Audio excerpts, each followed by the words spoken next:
जय जय रघुवीर समर्थ गणेश शारदा चैव सद्गुरु सज्जनस्तथा आराध्य दैवतं गुह्यं सर्वमे रघुनंदन कृपा कटाक्षाची किरणे मोह समुद्राचे आटणे घडे जये त्या श्रीकृष्णे वंदू तया ते श्रीराम जयांचे करिता स्मरण होय सकल विद्यांचे अधिकरण ते वंदू या श्री चरण श्री गुरूंचे जय जय रघुवीर समर्थ।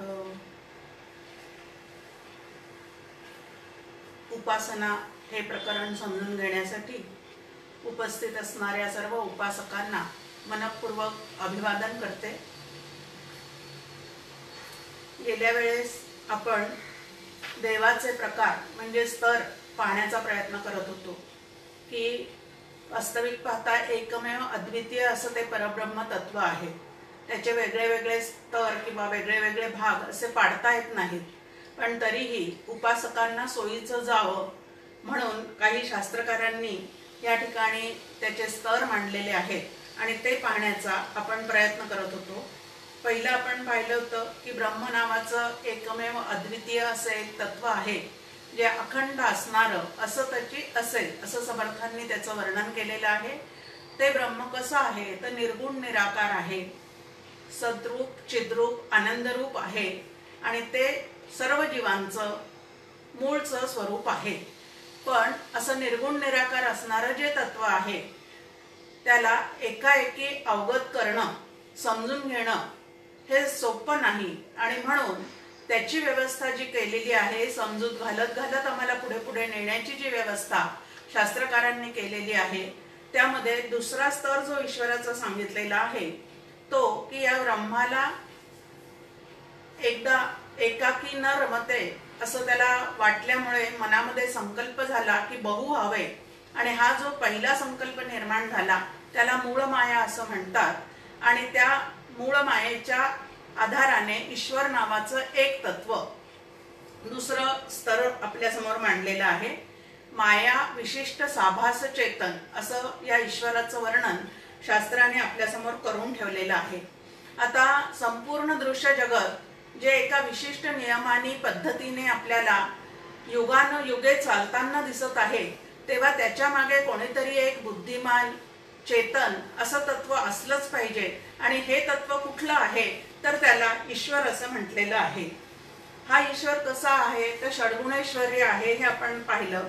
त्यानंतर तिसरा जो भाग सांगितलेला आहे तो या ठिकाणी अवतार म्हणून सांगितलेला आहे। तोही आपण गेल्या वेळेला पाहिलं की ईश्वराचे अवतार, ईश्वर नावाचं तत्व एकच आहे पण त्याचे अवतार जे आहेत ते वेगळे वेगळे नामरूपाच्या साह्याने प्रगट झालेले आहेत। तर हे अवतार जे आहेत भगवंताचे ते भक्ताला दर्शन देण्यासाठी, धर्माच्या रक्षणासाठी आणि लीला विग्रहाच्या साह्याने अवतीर्ण होऊन जातात। म्हणजे लीलेने त्यांचं शरीर ते धारण करतात आणि लीलया सोडून सुद्धा देतात म्हणून त्यांच्या शरीराला अवतारांच्या देहाला लीला विग्रह असं म्हणतात। आता त्यानंतर चौथा स्तर जो सांगितलेला आहे तो प्रतिमा अथवा प्रतीक की ज्याची आपण देवघरात ठेवून पूजा करू शकतो। म्हणजे हळूहळू हळू ते आपल्या आवाक्यात आणण्याचा प्रयत्न या ठिकाणी आपण करतो आहोत की निर्गुण निराकार जे आहे ते अनुपास्य आहे, त्याची उपासना आपण करू शकत नाही। सगुण निराकार जे तत्व आहे ईश्वराचं त्याची सुद्धा उपासना आपल्याला फक्त विचारांच्या साह्याने करता येते। पण त्याच्याही अलीकडचा एक स्तर आपल्याला सांगितला तो म्हणजे अवतार आणि हे आपल्या समोर चरित्र रूपाने सतत उपलब्ध असतात आणि त्यांच्याच मूर्ती किंवा प्रतिमा केलेल्या असतात। त्या पूजेसाठी म्हणून आपण आपल्या देवघरात सुद्धा ठेवून तिथून आपल्या उपासनेला पूजेला सुरुवात करू शकतो। नातुडे मुख्य परमात्मा म्हणून करावी लागे प्रतिमा असं समर्थांनी या प्रतिमांचं वर्णन केलेलं आहे। आता सुरुवात जी आहे ती या प्रतिमा पूजनापासूनच आपल्याला या क्षेत्रामध्ये हळूहळू जायचं सुरुवात करायची असते। पण कायम तिथंच न राहता त्याच्या पलीकडे असणारं अवतार, त्याच्या पुढे असणारं सगुण निराकार तत्व आणि त्याच्याही पलीकडे असणारं निर्गुण निराकार जे तत्व आहे तिथपर्यंत आपल्याला पोचायचं आहे। म्हणजे प्रतिमेपासून सुरुवात करायची आणि हळूहळू आपल्याला कुठपर्यंत पोचायचं आहे तर निर्गुण निराकार ब्रह्मापर्यंत पोचायचं आहे। आता ह्या ज्या प्रतिमा आहेत भगवंताच्या, त्या भगवंताच्या प्रतिमा, ईश्वराच्या ज्या प्रतिमा आहेत त्या त्यांचे होऊन गेलेल्या अवतारानुसार ती कल्पना करून त्या ठिकाणी आपण तयार करत असतो। त्यानंतर काही ज्या आहेत ते प्रतीक स्वरूपामध्ये असतात, जसं शाळीग्राम असतात। आता या शाळीग्रामावर आपल्याला आधी विष्णूची भावना करावी लागते आणि ती भावना करून जेव्हा ती उपासना करतो त्यावेळेला त्या शाळीग्रामाचं केलेलं पूजन सुद्धा आपल्याला विष्णू पदापर्यंत घेऊन जाऊ शकतं। फक्त त्या ठिकाणी भाव जो आहे तो अत्यंत शुद्ध आणि स्वच्छ असला पाहिजे। डॉक्टर काकांचं एक गीत आहे, त्या गीतामध्ये, पालखी या गीतामध्ये ते म्हणतात, आतली मूर्त कुणाची बरे, नामुळी महत्व त्याला खरे, की आतमध्ये कोणाची मूर्ती आहे त्याला फारसं महत्व नाही। मग महत्व कशाला आहे तर भावना हीच निष्ठा खरी, भक्तीचा दीप हवा अंतरी, की त्याच्यावर आपण काय भावना करतो ते महत्वाचं आहे। आता आपल्याला प्रल्हादाचं उदाहरण माहिती आहे की प्रल्हादाने एका खांबावर सुद्धा भगवत भावाची त्या ठिकाणी काय केलेली आहे तर भावना केलेली आहे आणि हिरण्यकश्यपूला त्यांनी त्या ठिकाणी माझा भगवंत आहे असं सांगितल्यावर त्यांनी त्या खांबाला लाथ मारली, पण भगवंत त्याच्या भावाप्रमाणे तेथे सुद्धा प्रगट झालेला आहे, कारण तो स्वरूपतः सर्वत्र सदा सम असाच व्यापून भरलेला आहे। त्यानंतर देवीसाठी तांदळा आपण देवघरामध्ये ठेवतो किंवा टाक, बाण असं काही म्हणतात, ते असे काही प्रतीक ठेवतो, पण त्या प्रतीकांच्या मागे सुद्धा त्या देवता असतात। तीच भावना त्या ठिकाणी पूजा करताना जर आपण ठेवली तर ती पूजा आहे ती तिथपर्यंत पोहोचते। तुकाराम महाराज म्हणतात, मातीचा केला पशुपती, परी मातीसी काय महती, माती माती माझे समावे, शिवपूजा शिवाशी पावे, की शिवपूजा जी आहे ती ज्या भावनेने करतो ती तिथपर्यंत जाऊन पोहोचते। त्या मातीला वगैरे फारसं महत्व नाही, पण प्रतिमा तयार करून पूजा करण्याची सोय मात्र त्या मातीमुळे तुमची आमची होते, म्हणून तिला सुद्धा तितकंच महत्व दिलेलं आहे। त्यानंतर वेदांतामध्ये, वेद वाङ्मयामध्ये आपल्या समोर ओम हे परब्रह्माचं प्रतीक सांगितलेलं आहे, की ओमची उपासना करता करता सुद्धा आपल्याला निर्गुण निराकार असणाऱ्या परब्रह्मापर्यंत पोहोचता येते।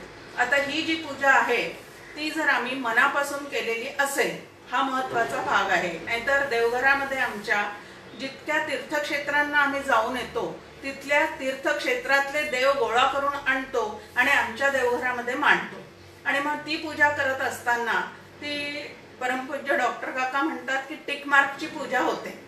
सगळे देव एकदम तेवढे तामणात घ्यायचे, जे काय 20-25 देवघरात मांडून ठेवलेले असतील ते एकदमच त्यांना स्नान घालायचं, कसं तरी त्यांना पुसायचं। त्या प्रतिमा हातात असतात आणि आम्ही दुसरं कोणाशी तरी बोलत असतो, त्या प्रतिमा आमच्या हातात असतात आणि आम्ही टीव्ही पाहत असतो, त्या प्रतिमा आमच्या हातात असतात आणि आम्ही विचार दुसराच करत असतो। या पद्धतीने जेव्हा या प्रतिमांचं पूजन करत असताना ती पूजा जर आटोपली, उरकली आणि संपवली या पद्धतीची आमची होत असेल तर ही पूजा आम्हाला कशी काय परब्रह्मापर्यंत घेऊन जाणार आहे। मग पूजा ही एक आमची या साधन मार्गातली व्यवस्था केलेली आहे, पण ती सुद्धा आम्ही समजून उमजून व्यवस्थित भाव ठेवून जर केली तरच आम्हाला तिथपर्यंत पोहोचता येणार आहे। अन्यथा इतर कामे जसं करतो त्या पद्धतीने घरातलं हेही एक काम आहे आणि ती पूजा करायची, उरकायची आणि आटपायची अशा पद्धतीची जर होत राहिली तर आमच्या ठिकाणी त्याच्यापासून जे चित्तशुद्धीचं फळ मिळायला हवं किंवा भगवंताविषयीचं प्रेम आतमध्ये जागृत व्हायला हवं ते मात्र कदापिही होणे शक्य नाही। मग देवघरात अनेक मूर्ती असल्या तरी चालतील, परंतु अंतःकरणाच्या देवाऱ्यामध्ये मात्र आराध्य दैवत म्हणून आपण एखाद्याच मूर्तीची स्थापना केली पाहिजे। म्हणजे अनेक नामरूपामध्ये अडकलेलं आमचं जे चित्त आहे ते आधी एका नामरूपामध्ये आणण्याचा प्रयत्न करायचा आणि त्या एकाच्या ठिकाणी सगळे भाव गोळा झाले की मग एकमेव अद्वितीय असणारं जे तत्व आहे त्याच्याकडे अंतःकरण वृत्ती वळवायला खूपच सोपे जाते। आणि म्हणून पूजा जी आहे ती विधियुक्त केली पाहिजे, अत्यंत प्रेमाने केली पाहिजे। आणि असं ज्या वेळेला आपण पूजा करू त्यावेळेला पुण्य गाठी पडतं। ते निष्काम पुण्यच आम्हाला भगवंताविषयीचं प्रेम जागृत करायला, श्रद्धा निष्ठा वाढवायला उपयोगी पडतं। आणि मग श्रद्धा निष्ठा वाढत गेली की आम्हाला पुढे आमचा जो पारमार्थिक प्रवास आहे निर्गुण निराकारापर्यंत जाण्याचा तो करायला या ठिकाणी भरपूर या ठिकाणी मदत मिळते। आता दत्तात्रयाच्या पादुका असतात, रामाची मूर्ती असते, या पद्धतीने प्रतीक रूप, प्रतिमा रूप असे देव निवडायचे आणि जे आवडेल त्याची पूजा करायला सुरुवात करायची। पण ते करत असताना ते हे परब्रह्म विटेवरी हा भाव मात्र अंतःकरणामध्ये आमच्या स्थिर व्हायला हवा। सुखदुःख जे आहेत ते सांगण्यासाठी सुद्धा मग आम्हाला या देवघरातल्या देवांचा उपयोग होतो। इतर लोकांच्या ठिकाणी जर आम्हाला होणारे सुखदुःख आम्ही सांगत बसलो तर ते तिखट मीठ लावून अजून इकडं तिकडं जातात। पण संवाद जर देवाशी साधला असेल तर तितकंच अंतःकरणाला धैर्याचं बळ प्राप्त होतं आणि येणाऱ्या संकटामध्ये सुद्धा अत्यंत मनस्थिती स्थिर ठेवून आम्हाला आमचे व्यवहार करता येतात। हा एक खूप मोठा फायदा आपल्या देवघरातल्या मूर्तींचा आपल्याला होऊ शकतो की त्याच्या समोर बसून आपण काही स्तोत्र म्हणू शकतो, काही त्या ठिकाणी पूजन करू शकतो, मनातल्या गोष्टी त्यांच्याशी आपण त्या ठिकाणी सांगू शकतो। हा खूप मोठा फायदा मूर्ती पूजेपासून आहे। पण ही मूर्तीची पूजा जी आहे ती शास्त्रशुद्ध पद्धतीने मनापासून जर आपण केली तर त्या मूर्तीतून सुद्धा देव प्रगट होण्याची, सगुण भगवंत जो आहे तो त्या ठिकाणी आम्हाला दर्शन देण्याची नक्कीच या मूर्ती पूजेमध्ये व्यवस्था आहे। फक्त त्यांना फक्त धातूची मूर्ती न समजता प्रत्यक्ष त्या ठिकाणी देव आहे ही भावना मात्र आमची त्या ठिकाणी परिपूर्णतेने रुजलेली असली पाहिजे। त्यानंतर पाचवा जो स्तर या ठिकाणी सांगितलेला आहे तो या ठिकाणी प्रत्यक्ष देवाची मांडामांड काही नाहीये, तर आपल्या ठिकाणी असणारे जे कूटस्थ चैतन्य आहे त्याची उपासना सांगितलेली आहे। आता हे कूटस्थ चैतन्य म्हणजे नेमकं काय आहे तर आपण मागे एकदा पाहिलं की जीव ज्याला आपण म्हणतो त्या जीवाच्या ठिकाणी 3 घटक आहेत। एक कूटस्थ चैतन्य, दुसरी बुद्धी आणि तिसरं बुद्धीत पडलेलं आत्म्याचं प्रतिबिंब।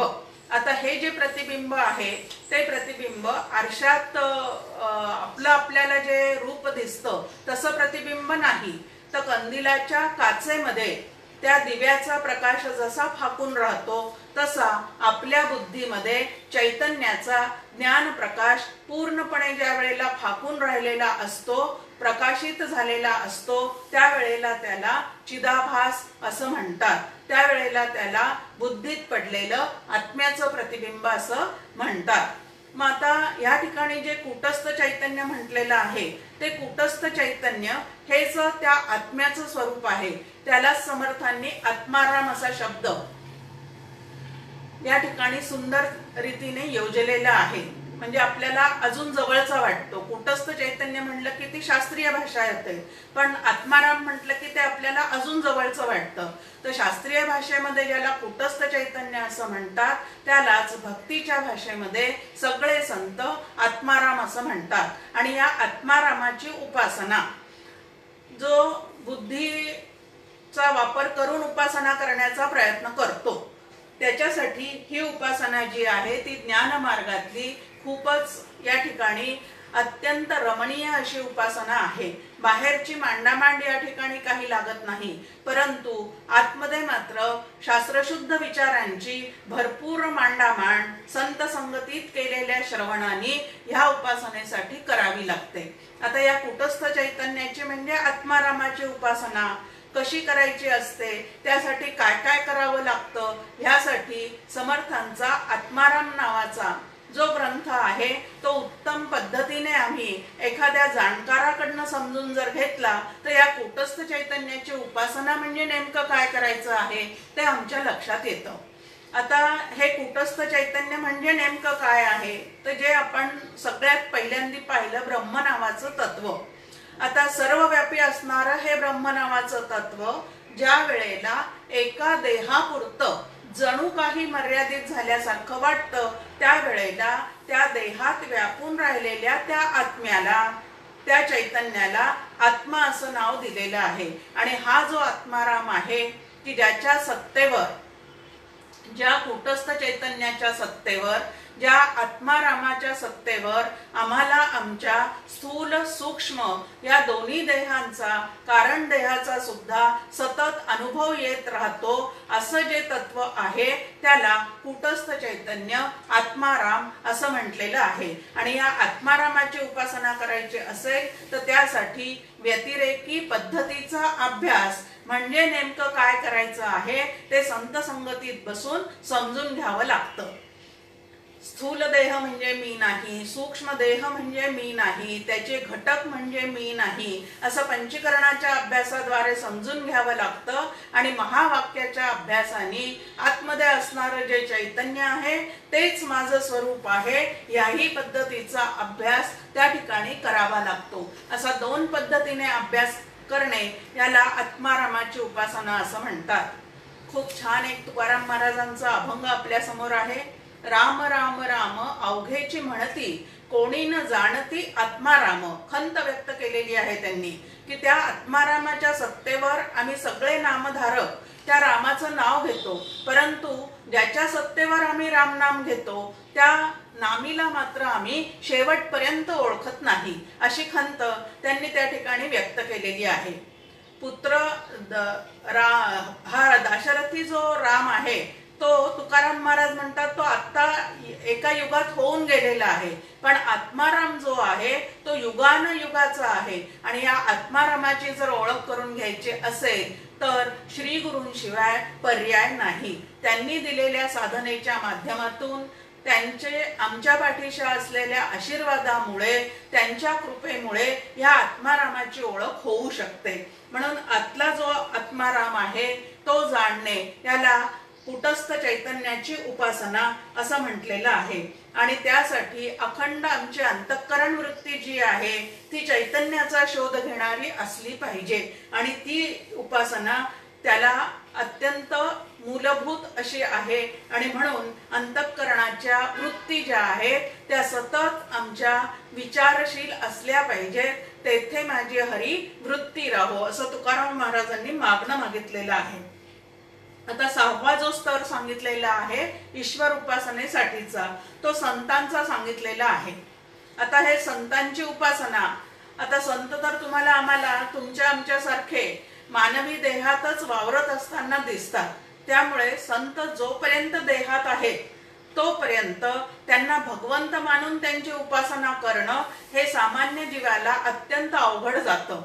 पण ज्या वेळेला ते देह सोडून देतात आणि समाधीस्थ होतात त्यावेळेला मात्र त्या समाधी पुढे भरपूर रांगा लागलेल्या आहेत असं आम्हाला व्यवहारामध्ये दिसतं।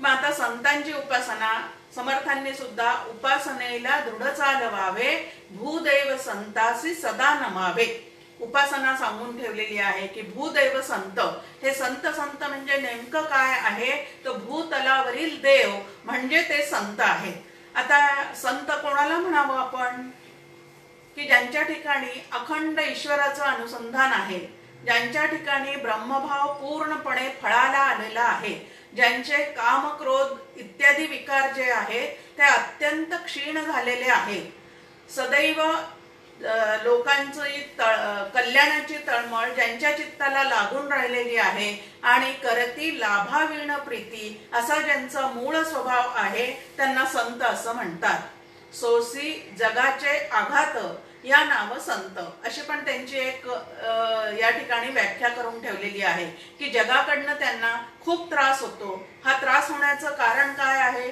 जगाचा प्रवाह जो आहे तो दृश्य जगताकडे सगळ्या लोकांचा चाललेला असतो. त्यांना दृश्य जगतातल्या पदार्थांचं अतिशय आकर्षण असतं आणि संत जे आहेत ते दृश्य अदृश्याच्या पलीकडे असणारं जे ईश्वर तत्व आहे ते शोधण्याचा प्रयत्न करतात.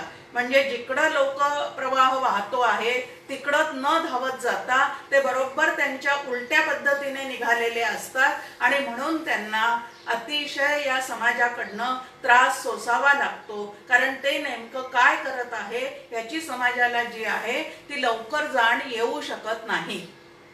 आणि तसंही सोनं शुद्ध आहे की नाही हे पाहण्यासाठी जसं त्याला अग्नीतून जावं लागतं त्याप्रमाणे या संतांना लोकनिंदेच्या अग्नीतून भरपूर वेळेला जावं लागतं आणि ते त्यातून जेव्हा तावून सुलाखून निघतात त्यावेळेला त्यांना संतत्वाची मान्यता जी आहे ती या समाजाकडून मिळते.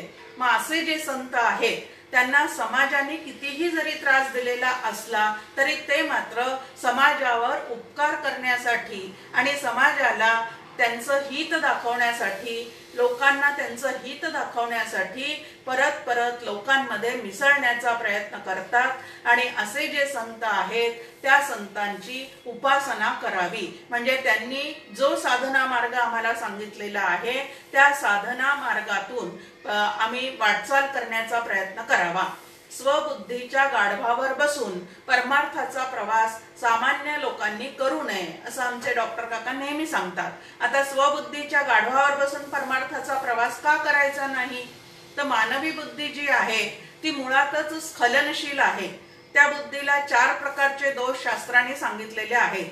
भ्रम, प्रमाद, कर्णापाटो आणि विप्रलिप्सा. ह्या पद्धतीचे जे 4 दोष आहेत ते 4 दोष मानवी स्वभावामध्ये असतात. पण संतांच्या ठिकाणचे जे आहेत ते दोष पूर्णपणे निघून गेलेले असतात. कारण शुद्ध आणि स्वच्छ विमळ असणाऱ्या त्या ब्रह्मतत्वाशी ते पूर्णपणे एकरूप झालेले असल्यामुळे ब्रह्मविद ब्रह्मैव भवती या पद्धतीने हे संत जे आहेत ते त्यांच्या शरीरासह ब्रह्मरूप झालेले असतात. पण संतांकडे पाहताना आमचा भाव मात्र त्या पद्धतीचा होत नाही. कारण ते जे व्यवहार करताना दिसतात ते तुमच्या आमच्या सारखेच व्यवहार करताना दिसत असले तरी सुद्धा ते ब्रह्मरूप झालेले असतात. जनामध्ये वागे जना वेगळी गोष्टी सांगे, ज्ञानजयाच्या अंतरी जागे तोची साधू असं समर्थ आपल्याला समजून सांगतात की आपल्यामध्येच राहतात, आपल्यासारखंच वागताना दिसतात, पण त्यांच्या ठिकाणी मात्र आत्मज्ञानाची जी ज्योत आहे ती कायमची सदैव पूर्णपणे तेवत असलेली असते. आणि म्हणून संतांच्या सहवासात राहावं, संतांकडनं सद्ग्रंथांचा अभ्यास जो आहे तो त्यांच्या चरणी बसून करण्याचा प्रयत्न करावा. शास्त्रशुद्ध असणाऱ्या प्रक्रिया माझ्यासाठी त्यातली कुठली योग्य आहे हे संतांना विचारूनच ठरवावं आणि आपली बुद्धी जी आहे ती संतांना गहाण ठेवावी. आता व्यवहारामध्ये आपली बुद्धी एखाद्याच्या ठिकाणी गहाण ठेवणं हे शोभादायक नाही. पण परमार्थामध्ये मात्र आपली मन आणि बुद्धी परमेश्वराच्या ठिकाणी, संतांच्या ठिकाणी सदैव लीन करून ठेवल्याशिवाय परमार्थामध्ये आपली प्रगती होऊ शकत नाही. आणि म्हणून आपल्या समोर आहे की संतांची काय करावी तर सेवा करावी, पूजा करावी. आता सेवेचा उद्देश काय आहे तर सेवेच्या निमित्ताने आपल्याला त्यांच्या जवळ राहता येतं आणि जवळीक साधता येते. आणि ह्या जवळीकीतून नंतर संकोच दूर होतो आणि संकोच दूर झाल्यानंतर आपल्या हिताचे प्रश्न आपल्याला संतांना विचारता येतात आणि मग त्याचे उत्तर त्यांच्याकडून मिळतात. जे हजारो ग्रंथ वाचून आम्हाला कळणार नाही ते संतांच्या एका वाक्यातून सुद्धा आम्हाला कळू शकतं. आणि म्हणून संतांची सेवा करावी. नाथ भागवतामध्ये सुद्धा एकनाथ महाराज म्हणतात, म्हणजे भगवंत श्रीकृष्ण प्रत्यक्ष उद्धवाला म्हणतायत की मूर्ती माझ्या अचेतन व्यक्ती, संत माझ्या सचेतन मूर्ती. की या ज्या मूर्ती आहेत ज्याची तुम्ही सर्वजण पूजा करता त्या ठिकाणी मी कसा आहे तर अचेतन रूपाने अव्यक्त रूपाने त्या ठिकाणी आहे, पण संतांमध्ये मात्र मी पूर्णपणे व्यक्त झालेला आहे. आणि म्हणून संतांची पूजा करणं, संतांची उपासना करणं म्हणजे त्यांनी दिलेले जे विचार आहे. या ठिकाणी व्यक्तिपूजा फार श्रेष्ठ आहे का? मग व्यक्तिपूजन कशाला करायचं अशातला भाग नाही, तर सेवेने अहंकाराचा लय होतो आणि म्हणून संतांची सेवा करायला सांगितलेली आहे. कारण परमार्थामध्ये सगळ्यात मोठा शत्रू जर आमचा कुठला असेल तर तो अहंकार शत्रू आहे. आणि या अहंकार शत्रूचं निर्दालन करण्याचं सामर्थ्य संतांशिवाय इतर कोणाजवळही नसतं. आणि म्हणून संतांची सेवा करून आपल्या ठिकाणचा अहंकाराचं छेदन करून घेण्याची तुम्हाला आम्हाला नितांत आवश्यकता आहे. समर्थांचं एक छान आपल्या समोर ओवी आहे. जयास वाटे देव पहावा, तेणे सत्संग धरावा, सत्संगाविण देवाधिदेवा पाविजेत नाही, असं स्पष्ट सांगितलेलं आहे की संत संगतीशिवाय खऱ्या देवाची ओळख आपली होऊ शकत नाही. म्हणून संत संगती ह्या अत्यंत महत्वाचा असा एक भाग ब्रह्मरूपता जाणण्यासाठी म्हणून आपल्या समोर ठेवलेला आहे. संत जे आहे त्यांचा उपदेश कसा असतो, तो मेघवृष्टी परी करू उपदेश, की कोण चांगला आहे कोण वाईट आहे इत्यादी तऱ्हेचा विचार न करता जो जो आपल्या समोर आलेला आहे त्याला त्याला जर आवश्यकता असेल तर मनापासून ते उपदेश देतात आणि त्याच्याकडनं साधना करून घेतात. आता ह्या संतांच्या ठिकाणीच काही श्रीगुरु पदावर आरूढ झालेले असतात आणि काही जण अशी शिष्य वगैरे न करता नुसताच उपदेश करत असतात प्रवचनांच्या माध्यमातून. म्हणून संत आणि श्री गुरु असं जे आहे त्यांची सेवा करणं हे ब्रह्मरूपता येण्यासाठी एक अनिवार्य असं साधन तुम्हाला आम्हाला सांगून ठेवलेलं आहे. संतांच्या सहवासात आल्यानंतर मार्ग सापडे सुगम. जो परमार्थ आम्हाला अत्यंत कठीण वाटतो, जे परब्रह्म आम्हाला आहे की नाही असा सतत संशय असतो, ते परब्रह्म नक्की आहे असा विश्वास या संतांच्या सहवासामध्ये, श्री गुरूंच्या सहवासामध्ये तुमच्या आमच्या अंतःकरणाला नक्की प्राप्त होऊन जातो. आणि संतांच्या सहवासात राहिलं की अत्यंत अवघड वाटणारा हा परमार्थ जो आहे तो अत्यंत सोपा आहे आणि स्मूथली होऊ शकतो. हे तुम्हाला आम्हाला पटल्याशिवाय राहत नाही. म्हणून संत आणि श्री गुरु यांची सेवा जी आहे ती करून स्वतःचा अहंकार लय करून घेणं हे परमार्था मार्गामध्ये अत्यंत आवश्यक असं एक साधन सांगितलेलं आहे. त्याच्या पुढचं जे सांगितलेलं आहे ते सर्वाभूती ईश्वर पाहणे. आता कोणीतरी आम्हाला सांगितलं आणि सर्वत्र ईश्वर आहे आणि त्याला तुम्ही पहा असं म्हटलं तर लगेच आम्हाला तो ईश्वर सर्वाभूती आहे असं पाहता येणार आहे का? नक्कीच पाहता येणार नाही. कारण तेवढा भाव आमचा त्या ठिकाणी दृढ झाल्याशिवाय, त्या संतांच्या वचनावर पूर्ण श्रद्धा असल्याशिवाय, शास्त्राच्या वचनावर पूर्ण श्रद्धा असल्याशिवाय सर्वाभूती परमेश्वर कसा काय आम्ही पाहू शकतो? पण संतांच्या सहवासात गेल्यानंतर परमेश्वराचं जे व्यापक स्वरूप आहे ते वारंवार त्यांच्याकडनं आम्हाला श्रवण केलं जातं आणि मग त्या व्यापक असणाऱ्या तत्वावर आमचा विश्वास बसतो. आता सर्वत्र ईश्वर पहा म्हणजे सर्वत्र आम्हाला दत्त दिसणार आहे, सर्वत्र आम्हाला राम दिसणार आहे का सर्वत्र आम्हाला कृष्ण दिसणार आहे? आता सर्वत्र त्याला पाहायचं म्हणजे सर्वत्र व्यापून असणारं ते तत्व कुठलं आहे? तर मग परत आपल्या पहिल्या ह्याच्यावर आपण जातो जिथून आपण सुरुवात केलेली आहे की ब्रह्म नावाचं जे तत्व आहे ते चिद्घन आहे, चैतन्य घन आहे. आणि ते चैतन्य घन असणारं तत्व ज्या वेळेला सर्वत्र भरलेलं आहे अशी आमची श्रद्धा निर्माण होते, त्यावेळेला मग कुठलीही उपाधी जरी समोर आली तरी या उपाधी माझी गुप्त, चैतन्य असे सर्वगत ते तत्वज्ञ संत स्वीकारिती. आणि ते तत्व पाहायला शिकलं तरच आम्हाला सर्वाभूती ईश्वर पाहता येणार आहे. नाहीतर पृथ्वीमध्ये जितकी शरीरे तितकी भगवंताची घरे असं आपल्याला सांगून ठेवलेलं आहे की जेवढे जीव आहेत मग किडामुंगी सारखे जीव जरी असले तरी आणि ब्रह्मदेवापर्यंत जरी ते असले तरी सर्वांच्या ठिकाणी ते चैतन्य नावाचं तत्व जे आहे ते तेवढंच तितकंच तसंच व्यापून आहे. आणि ते पाहण्याचा जो ज्ञानदृष्टीचा भाग आहे तो आम्हाला विकसित करण्याचं सामर्थ्य संतांच्या सहवासातच येऊ शकतं. आणि त्या चैतन्याची एकदा ओळख झाल्यानंतर मग सर्वाभूती ते आहे हे पटायला अजिबात वेळ लागत नाही. पण कोणीतरी म्हटलं म्हणून आम्ही तसं पाहायला सुरुवात केली आणि आम्हाला ते पटलं असं ते होऊ शकत नाही. समर्थ रामदास स्वामींची एक छान ओवी आहे, सामर्थ्य आहे चळवळीचे जो जे करील तयाचे, परंतु तेथे भगवंताचे अधिष्ठान पाहिजे.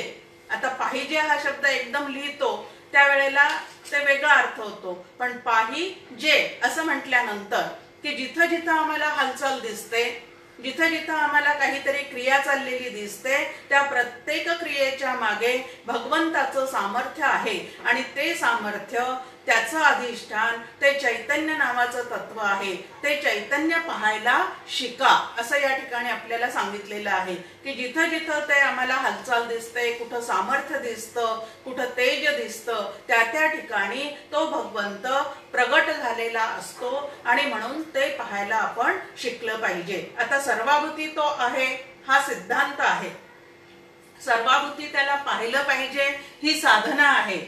आणि ही साधना करता करता खरोखरी सर्वाभूती तो आहे असा ज्या वेळेला आपल्या बुद्धीचा निश्चय होतो त्यावेळेला ती झालेली आमच्या ठिकाणची सिद्धता आहे. आणि म्हणून साधना काय आहे, साध्य काय आहे, सिद्धता कशात आहे, या सगळ्या गोष्टी संतांच्या सहवासात समजून घेतल्याशिवाय तुम्हाला आम्हाला या मार्गामध्ये पुढे जाता येत नाही. आता भगवंत सर्वत्र सदा समत्वाने व्यापून आहे. मग आता जे तमोगुणी आहेत त्यांच्या ठिकाणी तो कसा पाहायला शिकलं पाहिजे. खूप म्हणजे सुरुवातीला ज्या वेळेला आपण संतांकडनं असे विचार ऐकतो त्यावेळेला आपली खूप फजिती झाल्यासारखी होते. आता मीच एकदा डॉक्टर काकांना एक प्रश्न विचारला होता, काका सर्वत्र भगवंत आहे, मग माझ्या मुलांमध्ये सुद्धा तो आहे, मग या मुलांना रागवताना मी कुठंतरी कचरते की अरे इथं भगवंत आहे मग आपण भगवंताला रागवतोय का. मग डॉक्टर काकांनी समजून सांगितलं हे असं नसतं, त्यांच्या गुणानुसार त्यांची जी प्रवृत्ती आहे ती प्रवृत्ती व्यवस्थित करण्यासाठी, त्यांना वळण लावण्यासाठी म्हणून गुणाधीन असणाऱ्या त्या जीवाला आपण या ठिकाणी रागवतो आहोत. परमेश्वर जो आहे तो या 3 गुणांचा अधिष्ठान आहे, त्यामुळे हे रागवणं त्या परमेश्वराला नाही असं नक्की समजायचं आहे आणि मुलांना व्यवस्थित वळण लावण्याचा प्रयत्न करायचा आहे. दुसरं एक तुकाराम महाराज म्हणतात की तुका म्हणे विंचू सर्प नारायण वंदावे दुरून शिवो नये. की तो जर सर्वत्र आहे भगवंत तर मग तो विंचू जो आहे विंचवामध्ये आहे, सर्पामध्ये आहे, गाढवामध्ये आहे, मग त्या ठिकाणी आम्ही त्यांच्यापासून दूर का पळतो.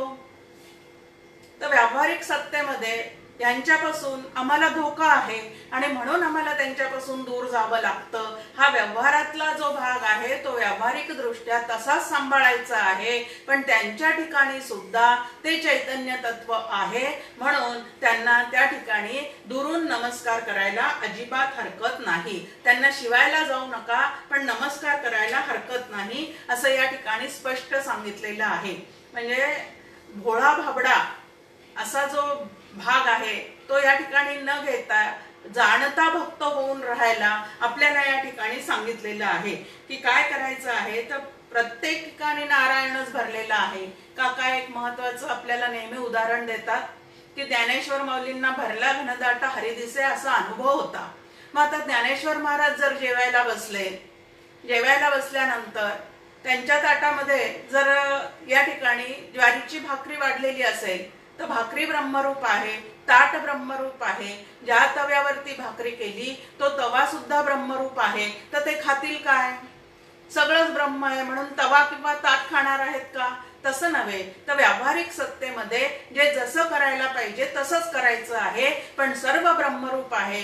कारण सत तत्वावर सगळं कसं आहे तर दिसायला लागलेलं आहे, चित तत्वावर सगळं कळायला लागलेलं आहे आणि ती भाकरी खाऊन आम्हाला जी तृप्तीची ढेकर देता येणार आहे तो आनंदाचा भाग आहे. म्हणून सच्चित आनंद रूपाने भगवंत सर्वत्र सदा समत्वाने व्यापून आहे. फक्त त्याचा व्यवस्थित विचार करायला मात्र तुम्ही आम्ही शिकलं पाहिजे. आणि ज्या वेळेला असं सर्वत्र सदा समत्वाने व्यापून राहिलेलं चैतन्य तत्व तुम्हाला आम्हाला सतत लक्षात राहतं आणि ते पाहण्याचा आम्ही प्रयत्न करतो, त्यावेळेला आमच्याकडनं प्रतिमा पूजन झालं नाही तरी चालतं.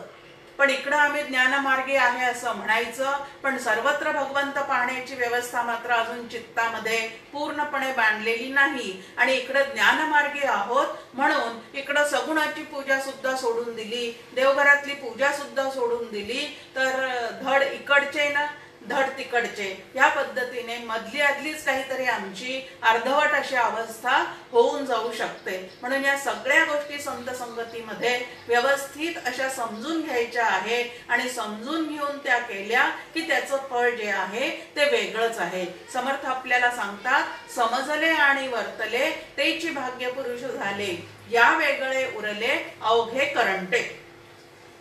डॉक्टर काका म्हणतात आपल्याला करंट ही समर्थांनी जणू काही पदवीच देऊन टाकलेली आहे. न समजता जो जे काही करतो त्याला काय मिळणार आहे तर त्याच्या आयुष्यामध्ये करंटपणच येणार आहे. आणि समजून उमजून जो करणार आहे त्याचं भाग्य मात्र काहीतरी वेगळंच त्याला घडवता येणार आहे. म्हणून समजून उमजून करणे याला परमार्थामध्ये अत्यंत महत्व आहे.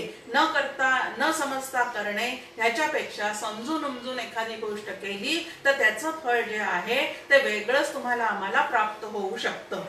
आता यानंतरचा जो भाग आपल्या समोर ठेवलेला आहे तो उपासना आणि भक्ती या दोन गोष्टी म्हणजे नेमकं काय आहे. आता उपासना म्हटलं की आपण पाहतो की एक उपासक आहे, त्यानंतर समोर एक उपास्य दैवत आहे आणि त्या उपास्य दैवताची उपासना उपासक करत चाललेला आहे.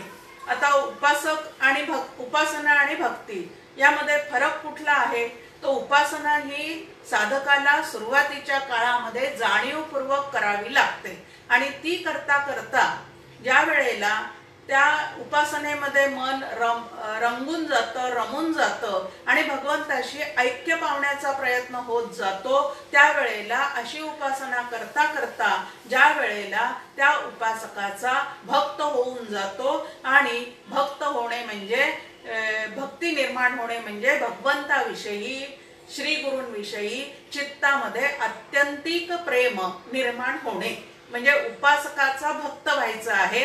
उपासनेतून भक्ती फुलवायची आहे. सुरुवात जी आहे ती उपासनेपासून आहे पण नंतर त्याचं रूपांतर भक्तीत झालं पाहिजे. आता उपासनेचा समर्थ म्हणतात की उपासनेचे शेवटी देवा भक्ता अखंड भेटी.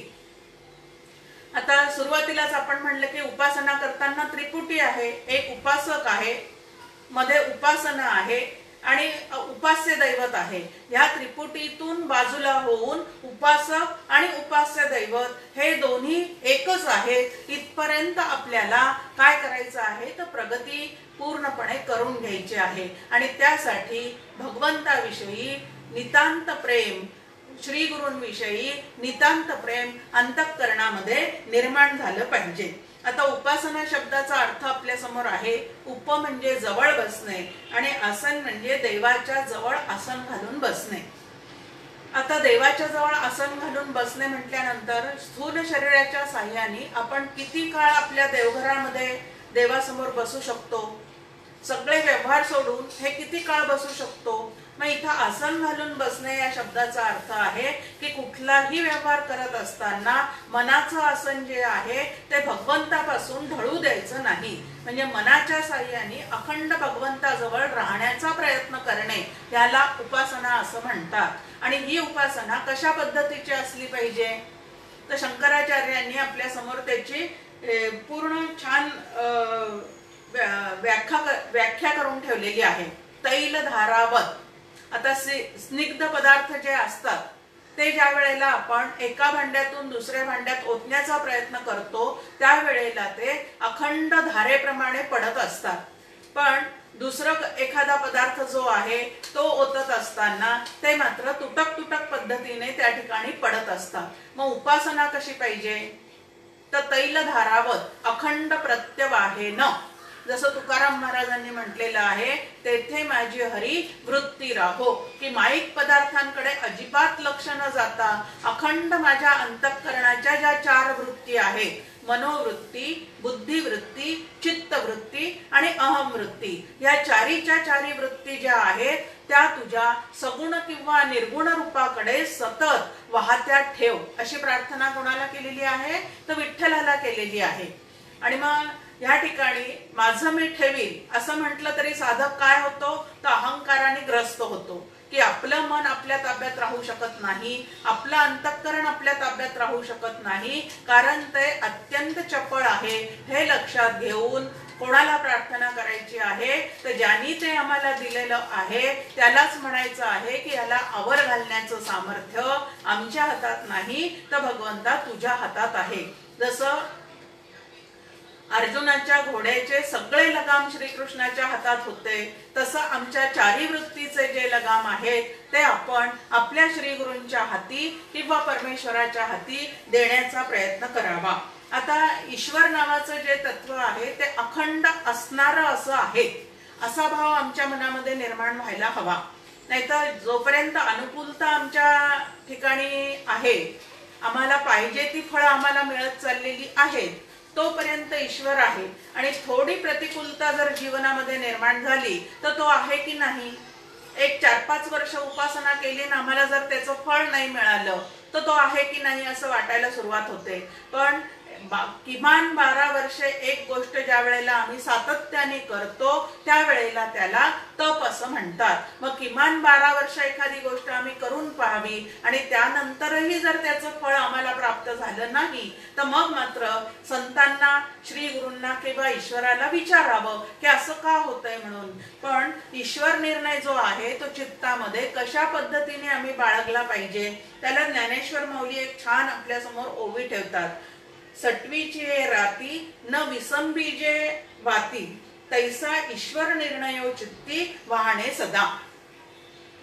की बाळंतीण झाल्यानंतर 6वीच्या राती म्हणजे 5वीच्या दिवशी त्या ठिकाणी दिवा लावून ठेवतात. आणि तो दिवा कशासाठी लावून ठेवला जातो? तर त्या दिवशी आपलं प्रारब्ध लिहिलं जातं, आपलं भविष्य लिहिलं जातं, आपलं प्राक्तन लिहिलं जातं, अशी काहीतरी एक कल्पना आहे. ते कथेचा भाग आपण बाजूला सोडून द्यायचा, पण तो दिवा त्या ठिकाणी विझू नये म्हणून जसा अखंड प्रयत्न केला जातो त्या पद्धतीने माझ्या चित्तामधला ईश्वर भाव जो आहे तो अजिबात कधीही खंडित होऊ नये याची जबाबदारी साधकांनी घेतला पाहिजे.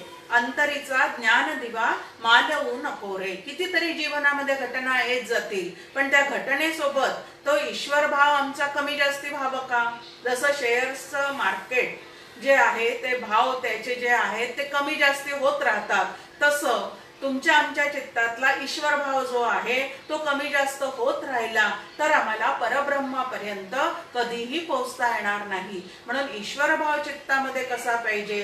तर देह जाओ अथवा राहो पांडुरंगी दृढ भाव, या पद्धतीचा स्थिर असणारा असा जो भाव आहे तो तुमच्या आमच्या मनामध्ये अखंड राहायला पाहिजे. की काहीही जीवनामध्ये घडलं तरी सुद्धा ईश्वर नावाचं तत्व अखंड आहे. त्यांनी प्रारब्ध नावाची व्यवस्था केलेली आहे आणि त्या व्यवस्थेनुसार जे काही माझ्या आयुष्यात घडत आहे त्यातून माझं कल्याण करण्याचाच त्याचा नक्की काय आहे तर मानस आहे. असा जर आतमध्ये दृढ भाव असेल तर त्या ईश्वराविषयीच्या तक्रारी, आमच्या प्रारब्धाविषयीच्या तक्रारी, समोरच्यांकडून येणारे जे काय अनुभव आहेत त्यांच्याविषयीच्या तक्रारी थांबतात आणि जितक्या तक्रारी आमच्या कमी कमी होत जातील तितकी अंतःकरणाला जी आहे ती शांती प्राप्त होईल आणि शांत अंतःकरणामध्ये असलेल्या ईश्वर तत्वाचा अनुभव घेण्याचं सामर्थ्य असतं. आणि अशांत असणाऱ्या चित्तामध्ये कधीही भगवंताचं प्रगटीकरण होऊ शकत नाही. अशांतस्य कुतः सुखम असं भगवद्गीतेत सुद्धा म्हटलेलं आहे की सुख हेच भगवंताचं स्वरूप आहे. आणि मग अशांत असणाऱ्या चित्ताला कधीच सुखाचा अनुभव येऊ शकत नाही. आमचं चित्त अशांत का होतं? आमची चिडचिड का होते, असे कितीतरी प्रश्न आमच्या समोर असतात. जितका दुसऱ्यांचा वागण्याचा विचार जास्ती, जितक्या दुसऱ्यांकडनं अपेक्षा जास्ती, तितकं चित्त आमचं अशांत असतं, तितकं आमचं अंतःकरण जे आहे ते चिडचिड करणारं असतं. आणि अशांत असणारं, क्षुब्ध असणारं, सतत क्रोधाच्या मागेच धावत जाणारं असं जे अंतःकरण आहे ते परमार्थामध्ये कधीही परब्रह्म स्वरूपाचा अनुभव घेऊ शकत नाही. आणि म्हणून चित्त शांत ठेवण्याची जी काय कला आहे ती साधकांनी नक्की अवगत करून घेतली पाहिजे, जशी संत सांगतील त्याप्रमाणे. आता ह्या उपासनेचे जे 2 भाग किंवा भक्तीचे 2 भाग आमच्या समोर सांगितलेले आहेत. त्यामध्ये एक गौणी भक्ती आणि एक पराभक्ती अशी सांगितलेली आहे. आता गौणी भक्ती म्हटल्यानंतर ज्या सकाम उपासना असतात, स्वर्ग इत्यादी गोष्टी मिळवण्यासाठी ज्या काही आम्ही यज्ञ, उपासना, कर्म वगैरे करतो, उपास तापास करतो, त्याला गौणी भक्ती, त्याला उपासना असं म्हटलेलं आहे. आणि पराभक्ती म्हणजे काय तर देव पहाया गेलो, देवची होऊन ठेलो, की देवाच्या शोधासाठी म्हणूनच उपासना किंवा भक्ती ज्यांनी करायला सुरुवात केलेली आहे. या ठिकाणी सकामतेचा आणि यांत्रिकतेचा त्याच्या साधनेला स्पर्श सुद्धा होऊ शकत नाही. जिथं सकामता नाही, जिथं यांत्रिकता नाही, जिथं साधना करत असताना नित्य नूतन असा काहीतरी सुंदर विचार आतमध्ये स्फुरण पावतो आहे, त्या ठिकाणी परमेश्वराची भेट घेण्याचं सामर्थ्य नक्की निर्माण होतं. पण जिथं यांत्रिकता आहे त्या ठिकाणी मात्र, जिथं सकामता आहे त्या ठिकाणी मात्र त्या साधकाची परमार्थातली धाव जी आहे ती पुढे जातच नाही, तर तो तिथल्या तिथंच घोटाळत राहतो. आता ह्या परमार्थ मार्गामध्ये किती प्रकार आपण पाहतो आहोत, की कोणी पूजा करतात, कोणी तीर्थयात्रेला जातात, व्रतवैकल्ये करतात. आता पूजेचा भाग आपण पाहिला की ती आटोपली, उरकली ह्या पद्धतीची नसावी, तर त्या आराध्य दैवताशी एकरूप होण्यासाठी सर्व तऱ्हेच्या क्रिया आपण त्यासाठी करायच्या आहेत. त्यानंतर तीर्थयात्रेला जावं असं सांगितलेलं आहे. आता तीर्थयात्रेला कशासाठी जायचं आहे? हल्ली तर प्रत्येक जण प्रवास कंपन्यांसोबत तीर्थयात्राही करतात आणि परदेश दौरे सुद्धा करतात. आता तीर्थयात्रेला कशासाठी जायचं आहे? तर तीर्थयात्रेच्या ठिकाणी साधू संत यांची वस्ती असते, त्या ठिकाणी आत्मचर्चा सतत चाललेली असते, त्यांचे प्रवचन, कीर्तन इत्यादी गोष्टी त्या तीर्थयात्रेच्या ठिकाणी सतत चाललेल्या असतात. म्हणून त्या तीर्थाच्या ठिकाणच्या देवाचं दर्शन घेता घेता या भूदेव संतांच्या जवळ बसायचं आहे आणि आत्मचर्चा तिथे जी काही चाललेली आहे ती आत्मचर्चा समजून घेण्याचा प्रयत्न करायचा आहे. पण आपण जे तीर्थयात्रा करतो ते ट्रॅव्हल्स कंपनी सोबत करतो, सगळं लक्ष असतं ते त्यांच्या शिट्ट्यांकडे. त्यांनी शिट्टी फुंकली की घाईघाईने तिथून निघावं लागतं. ह्या पद्धतीची तीर्थयात्रा असेल तर आत्मचर्चा आमच्या कानावर कधी पडणार आहे? आणि आत्मचर्चा न करता जेव्हा आम्ही तीर्थयात्रा करून येतो आणि त्याचं मावंद घालतो त्यावेळेला त्याला किती फळ मिळणार आहे? आता मावंद शब्दाचा अर्थ सुद्धा मावद. तू जे जे काही साधना करतो त्याची खुशारकी मारू नकोस. तू किती पैसे खर्च केले, किती कष्ट केलेस देवाचं दर्शन घेताना, हे काही कोणाला सांगत बसू नकोस. तर त्या ठिकाणी महत्वाचा भाग आहे, देवाची तुझी भेट झालेली आहे का? देव म्हणजे काय हे तुला समजलेलं आहे का? पण असं काहीच न करता ज्या वेळेला आपण नुसतं हिंडून फिरून येतो त्यावेळेला तीर्थाला जरी जाऊन येत असलो तरी त्याचा जो मूळचा या ठिकाणी आपल्या समोर भाग ठेवलेला आहे फळाचा, ते फळ मात्र तुम्हाला आम्हाला प्राप्त होत नाही. आता व्रतवैकल्ये जी तुम्हाला आम्हाला सांगितलेली आहेत ती आम्हाला शमदमाचा अभ्यास व्हावा म्हणून सांगितलेली आहे, की 4 महिने कांदा खाऊ नका, 4 महिने लसूण खाऊ नका, 4 महिने पिक्चर बघू नका. ह्या पद्धतीने कधीतरी आम्हाला या दृश्य जगताकडे जो असलेला आमचा ओढा आहे त्या ओढ्यापासून आम्हाला आमचं मन आवरल्याशिवाय, मनात असणारा भगवंत जर आम्हाला दिसणार नसेल तर व्रतवैकल्ये करून स्वतःला आवरण्याचा प्रयत्न केला पाहिजे. आम्ही घर आवरतो, आम्ही कपाटा आवरतो, पण आमचं मन आम्ही आवरतो का? कधीतरी आमच्या मनाला आवर घालायची वेळ आली तर आम्ही चिडचिडच जास्ती करतो, पण मनाला कधीही आवरत नाही, वाणीला कधीही आवरत नाही. आणि म्हणून सगळ्या ठिकाणी तू तू मैचा धिंगाणा चाललेला असतो. जप करतो, पण जप करत असताना सुद्धा जपाच्या संख्येकडे जास्ती लक्ष असतं.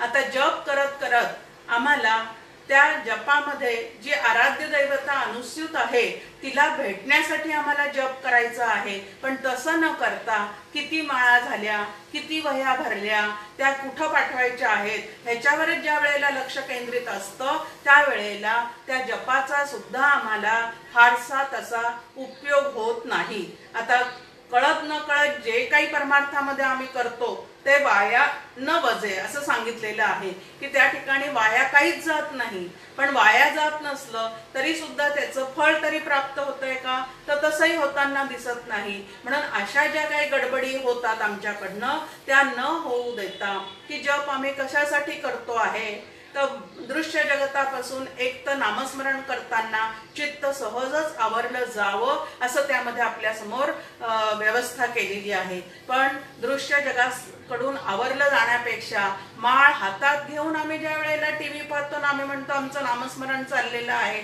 त्यावेळेला खरोखरीच काय बोलावं ते संतांना सुद्धा कळत नसणार. त्यानंतर पारायण करायला सांगितलेलं आहे. आता पारायण करायचं म्हटलं की ज्ञानेश्वरीचं पारायण, दासबोधाचं पारायण, वर्षातून एकदा नक्की ते ग्रंथ वाचले जावेत. म्हणून घाईघाईने पारायण करणं हे बरोबर आहे, पण ते पारायण करत असताना कितीतरी महत्वाच्या ओव्या ज्या आहेत त्या त्यातून निसटलेल्या असतात. ज्ञानेश्वरीमध्ये असू दे किंवा दासबोधामध्ये असू दे, नाथ भागवतामध्ये असू दे, कितीतरी ओव्या मंत्रमय आहेत की ज्या ओव्यांवर मनापासून व्यवस्थित शास्त्रशुद्ध पद्धतीने विचार केला तर या भवसागरातून तरुण जाण्याची जी व्यवस्था आहे ती व्यवस्था त्या ओव्यांमध्ये दडलेली आहे. पण त्या ओव्या जर आम्ही अशा समजूनच कधी घेतल्या नाही, नुसतं वाचत गेलो पण त्याचा अर्थच कधी समजून घेतला नाही, तर मला या ग्रंथाकडून जे काही मिळायला पाहिजे आहे किंवा ग्रंथाच्या माध्यमातून संत आम्हाला जे काही देऊ करत आहे तिकडं आमचं अजिबातच लक्ष नसतं. फक्त घाईघाईने एकदा वाचून तो ग्रंथ ठेवून द्यायचा असं जर आमचं चाललेलं असेल तर कुठंतरी काहीतरी तिथंही चुकत आहे.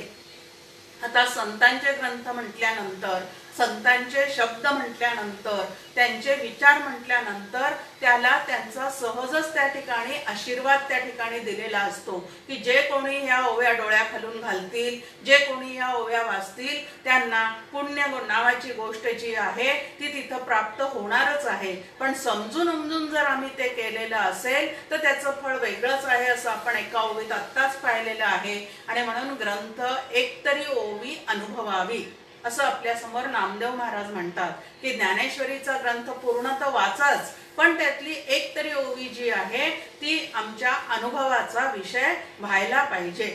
दासबोध वाचल्यानंतर परमपूज्य डॉक्टर काका गमतीने म्हणतात की यातल्या आमच्या अनुभवाच्या ओव्या दासबोधामध्ये खूप आहेत. आणि त्या कुठल्या आहेत मग करंट लक्षणाचे, स्वगुण परीक्षेचे 4 समास आहेत, मूर्ख लक्षणं आहेत, पडत मूर्ख लक्षणं आहेत, हे सगळं आमच्या अनुभवाचा विषय आहे. पण याच्या पलीकडे जाऊन जे समर्थ आम्हाला द्यायला बसलेले आहेत, निर्गुण ब्रह्म ते अंतरी बिंबले, हे जे समर्थांचं आम्हाला त्या ग्रंथाच्या माध्यमातून देणं आहे ते आम्हाला मिळेपर्यंत आम्हाला हे ग्रंथ जे आहेत ते समजून घेतले पाहिजे.